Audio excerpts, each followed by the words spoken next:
So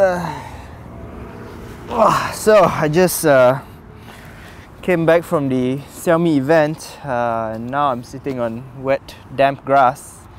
Can you believe Zach forced me to sit on grass on the floor? Fuck Zach.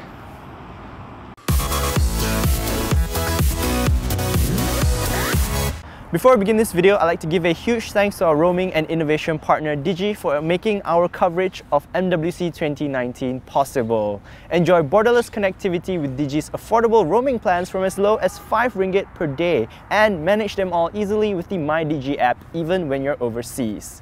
Learn more in the link in the video description. Okay, anyway, yes, the Xiaomi event. Just came back from the Xiaomi event, just like across the street over there. And I got to spend a short amount of time with their brand new flagship, the Xiaomi Mi 9. It's not a lot of time that I can give you a really in-depth look at the device because I really didn't have a lot of time with the device. But it was enough for me to form an opinion.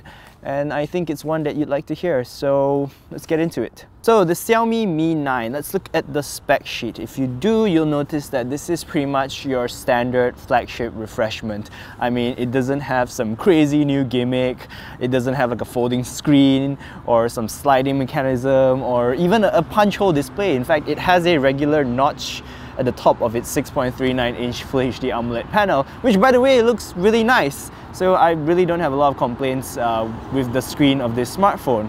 On the inside, you'll find that it's powered by a Snapdragon 855 processor, so that's the best processor of 2019 so far, so good stuff. And then you get 6 gigs of RAM and 64 gigs of storage or 128 gigs of storage globally. So these are pretty standard flagship specs for a pretty standard flagship smartphone from Xiaomi. So honestly, there's nothing much to complain here, but there's nothing much to shout about either. That said, they have made a couple of upgrades that I think you should know about. So the first thing that they upgraded was the body. So the body, instead on the Mi 8 for example, was curved on the top, corner and sides, but the back was flat. So this time Xiaomi is like, we're gonna make it more curved. So they've curved the entire back panel so that it's got like this crazy curve. And it feels actually really comfortable in the hand, so I'm not really complaining that much or so. But the thing about it is they've also given it some kind of special treatment so that when light hits it, it will rainbow out, apparently, in some really cool color effect. But the problem is, all the devices that I saw at the launch event, they were all piano black and none of them had this really cool rainbowing effect. So I can't confirm whether the rainbow effect is cool or not, but we'll see during the actual MWC show. We'll head to the booth and see if we can find another colorway for it. So yeah, and of course this year they've also got another transparent edition. It's the Alita Battle Angel Special Edition see-through device. Much like the Mi 8 Explorer Edition, this one's also super cool in the sense that it's see-through, where they've built like special components, and this time they've sort of upped the ante with a little bit of a different design. But I mean, if you know the Mi 8 Explorer Edition's transparency, you'll know that this is that same kind of transparent nature. So on the Mi 9, one of the more disappointing things for me was actually the battery size. So it's only a 3300 mAh cell, and honestly by 2019 standards that sounds really small and not nearly good enough. But then again, on the Mi Mix 3, which has an older processor, they actually optimized it to last quite long, so maybe they'll do the same here with an even more efficient Snapdragon 855. I don't know, that we'll need to wait for a full review to find that out. But they did upgrade the charging, so wired charging now has a 27 watt super fast charging standard, which is very impressive. But I think the coolest thing is the wireless charging, where right now apparently it has the world's first 20 watt fast charger. So 20 watts is a lot of power, and that shows in the rate in which it's charged, because according to Xiaomi, it can charge the Mi 9 from 0 to 100 in just 90 minutes. That's 1.5 hours, which is like standard fast charging, wired fast charging for a lot of smartphones out there. So the fact that you can do this wirelessly is like nothing short of impressive. And the third upgrade they made was the camera. That was the most notable one because the Mi 9 is the first smartphone from Xiaomi to feature a triple camera module. So this triple camera module is very similar to a lot of the triple camera modules we've seen already. So that means you get one 12 megapixel telephoto lens, which is pretty standard, and then you get the main sensor, which is actually a wide-angled sensor, wide-angled lens with a 48 megapixel sensor. So it's the Sony IMX something or other, it will appear here. And then you have the third, which is the ultra wide angle 16 megapixel camera. So I love me some ultra wide angle. I always thought that it was the best implementation of the dual camera system back when people were doing dual cameras. I always preferred it to telephoto, but now with triple cameras, you don't need to choose, you get all three, so that's great. As far as image quality, I can't really say because I didn't have to spend a lot of time. I didn't get to spend a lot of time with the smartphone at the launch event, and I mean those conditions were far less than ideal to test a smartphone's camera. But they did give it over to DxOMark, and DxOMark gave it a score of 107 overall, which means it has the second highest points of any smartphone ever, with only the Samsung Galaxy S10 and the Huawei Mate and P series smartphones scoring 109. So very impressive showing from Xiaomi, considering that the company has always been like bam bam with their camera updates. So good job there. In fact, they're boasting the video score, which is a score of 99, which makes it the highest scoring smartphone video camera thing on DxOMark, which is, you know, it's really solid. It's like very impressive. Nothing to complain there. But I do have something to complain about, and it's nothing to do with image quality or anything like that. It has, in fact, something to do with the app. So yes, if you don't like rants, then maybe you'll skip towards the end of the video. But this is going to be a rant about the Xiaomi's Mi 9's camera app. My gosh, okay. So I'm not a huge fan of the Xiaomi camera app in the first place. I think it's like too basic, but I've been okay with it. But now that they've added the ultra wide angle lens, they've made a couple of choices that I really not sure about, okay? So the first things first, the ultra wide angle lens and the zooming lens is not connected in a way that a Huawei device's zooming ultra wide thing is connected. So you can't just grab the zoom slider and then just move all the way to ultra wide and then move all the way to maximum zoom. You can't do that. Instead, when you're in the camera app, you have a dedicated button to press that will switch it into ultra wide mode. And from ultra wide mode, if you want to go back into normal mode or go back into if you want to zoom in from the ultra wide mode, you can't just pinch to zoom because that doesn't work. You need to turn off the ultra wide mode before you can start pinching to zoom.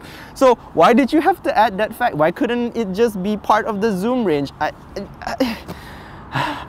I mean, LG has been doing that since the G6, and everyone else is doing that too because it's useful. I think that's a great intuitive way to zoom in and out between your cameras. So I'm not sure what Xiaomi was thinking with this.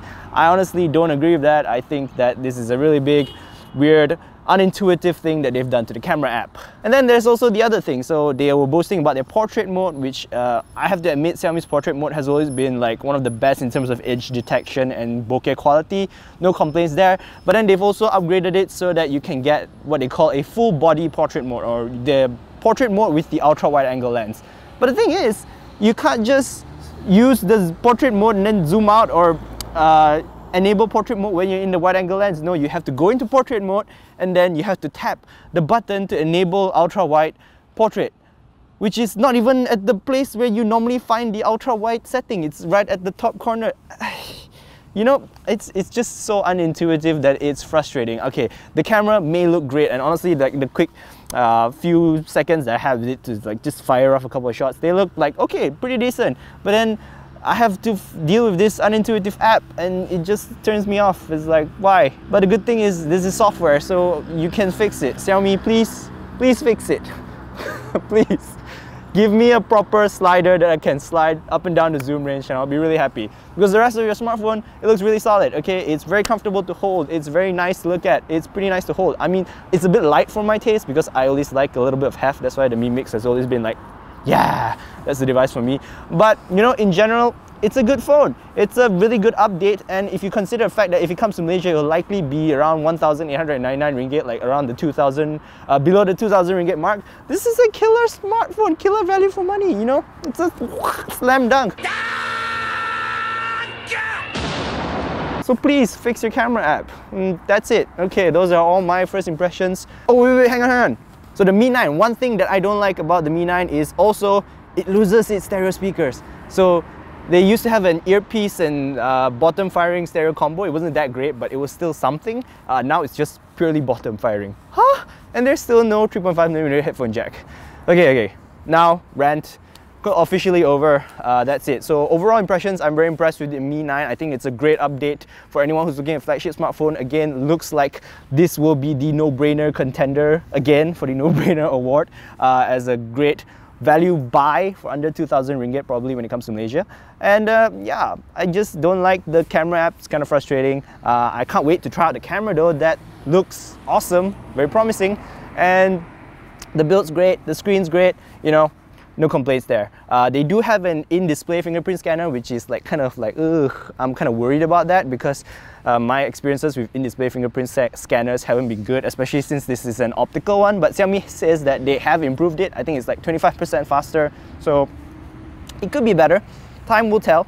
But anyway, I'm psyched. It looks like a great device for the most part, and I can't wait to try it out. But let me know your thoughts. I love to hear what you think of the Mi 9. Are you psyched for it? Are you going to switch to it? Are you coming from a Mi 8? You know, I love to hear all that good stuff in the comments below. Thanks to Airbnb for making us feel at home in beautiful Barcelona during MWC 2019. Book online today and get your very own stay-in experience at your next travel destination. Learn more in the link in the video description. But this is where I'm going to end the video. So thank you so much for watching. I hope you enjoyed it. If you did, be sure to give it a thumbs up. Don't forget to subscribe to our YouTube channel and click on the notification bell icon so that you don't miss any of our future videos. And you won't want to miss it because we're in Barcelona for MWC, biggest mobile conference there is. Lots of good videos, lots of good content coming out, so make sure you're following us on our social media, especially Facebook. Lots of updates there, so like us there. And then keep your browser locked to searchandshare.com for all the best tech news. You know it. So in the meantime, you can check out our latest video over here, the one up there, and then you can check out a really awesome video down here. Right there, right there, right there. Okay, thank you so much for watching. I will catch you in the next video. Bye.